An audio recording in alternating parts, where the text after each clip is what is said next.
السلام علیکم ورحمۃ اللہ وبرکاتہ۔ خوش آمدید EVOLVORA میں ایک بادشاہ جس کے پاس سب کچھ تھا، تخت بھی، تاج بھی، سلطنت بھی، لیکن آدھی رات کو اس نے سب کچھ چھوڑ دیا، گدری اوڑھی اور صحرا کی طرف چل پڑا۔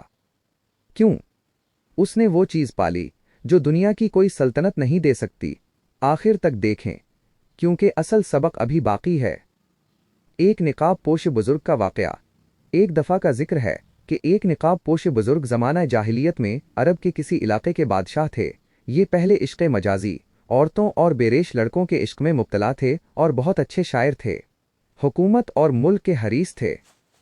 جب خدا کے عشق حقیقی نے ان کے دل پر اثر کیا تو حکومت و سلطنت تلخ اور کڑوی معلوم ہونے لگی۔ ایک دفعہ خدا کی محبت میں بے چین ہو کر بادشاہ آدھی رات کو اٹھا، گدڑی اوڑھی اور اپنی سلطنت سے باہر نکل گیا۔ دل میں عشقی اللذہی کی آگ پیدا ہو چکی تھی۔ سلطنت کا شور و غل محبوبی حقیقی یعنی خدا کی یاد میں رکاوٹ بن رہا تھا۔ آخر کار پیمانہ صبر چھلک گیا، خدا کی محبت میں ایک چیخ ماری اور دیوانہ وار صحرا کی طرف چل نکلا۔ اس عاشق صادق کی سچی آہ نے اس کو سلطنت کی مضبوط قید و بند سے آزاد کر دیا اور ان کے لیے محبت اللذہی کی وجہ سے ملک چھوڑنا آسان ہو گیا۔ چنانچہ خدا کے ساتھ عشق حقیقی نے اس بادشاہ کو تخت و تاج سے بیزار کر کے آدھی رات کو جنگل کا راستہ اختیار کرنے پر مجبور کر دیا۔ سنگلاخ پہاڑوں، ٹھاٹھیں مارتے ہوئے دریاؤں، تپتے ہوئے صحراؤں سے خدا کی محبت میں مست دیوانہ وار گزرتا ہوا بادشاہ اپنی حد سلطنت سے نکل کر دوسرے ملک تبوک کی سرحد میں داخل ہو گیا اور چہرہ پر نقاب ڈال لیا تاکہ عام لوگ پہچان نہ سکیں کہ یہ گدڑی پوش کسی ملک کا رئیس یا بادشاہ ہے۔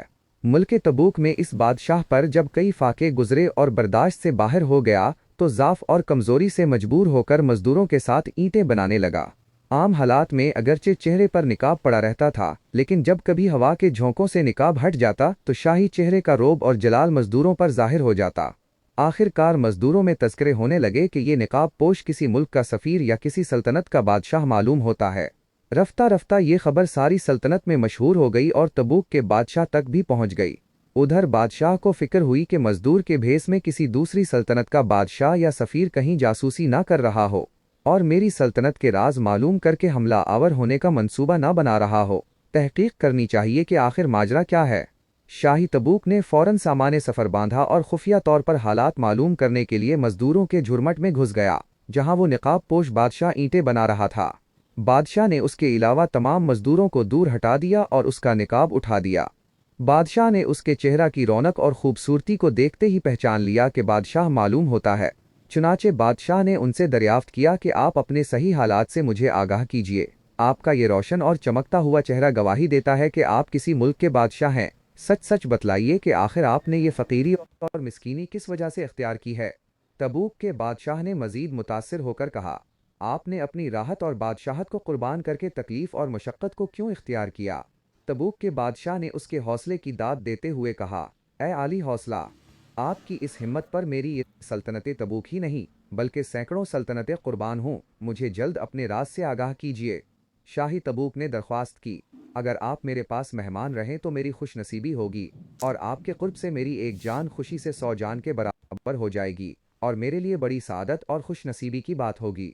اس طرح بہت سی ترکیبوں سے تبوک کا بادشاہ فقیری کے لباس میں چھپے ہوئے بادشاہ سے دیر تک باتیں کرتا رہا تاکہ اس کا راز کھل کر سامنے آ جائے، لیکن راز و نیاز کی گفتگو کے بجائے اس نقاب پوش بادشاہ نے تبوک کے بادشاہ کے کان میں محبوبی حقیقی خدا کے دردی عشق کی نہ جانے کیا بات کہہ دی کہ اسی وقت یہ بادشاہ تبوک بھی عشق اللذہی سے دیوانہ ہو گیا اور وہ بھی اپنی سلطنت کو ترک کر کے اس نقاب پوش بزرگ بادشاہ کے ساتھ رہنے کے لیے تیار ہو گیا۔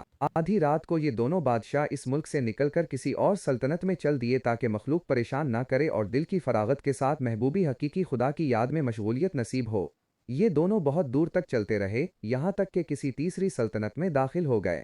الغرض بادشاہت کو چھوڑ کر آنے والے اس خدا کے سچے عاشق نقاب پوش بادشاہ کی بات میں نہ جانے کیسی لذت تھی کہ شاہی تبوک سلطنت کی تمام لذتیں اور مزے چھوڑنے کے لیے تیار ہو گیا اور خدا کی محبت کے مزے کے سامنے ساری سلطنت کے مزے پھیکے پڑ گئے۔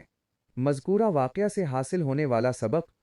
اس قصے سے ہمیں سبق ملتا ہے کہ دنیا کی تمام لذتوں کے خالق خدا کے عشق و محبت کی لذت ایسی لذت ہے کہ ساری دنیا کی لذت ہے اس کے سامنے کچھ بھی حیثیت نہیں رکھتے۔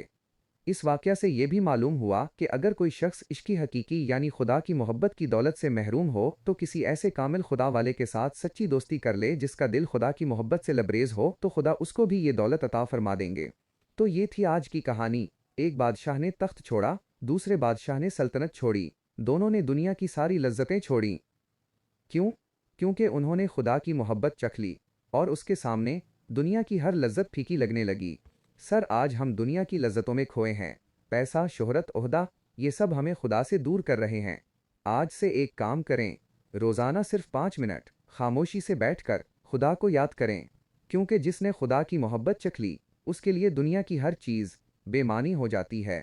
اگر یہ ویڈیو آپ کے دل کو چھو گئی تو ابھی EVOLVORA کو سبسکرائب کریں اور اپنے کسی ایسے دوست کو ضرور بھیجیں جسے اس سبق کی ضرورت ہے، کیونکہ ایک اچھی بات آگے پہنچانا بھی صدقہ جاریہ ہے۔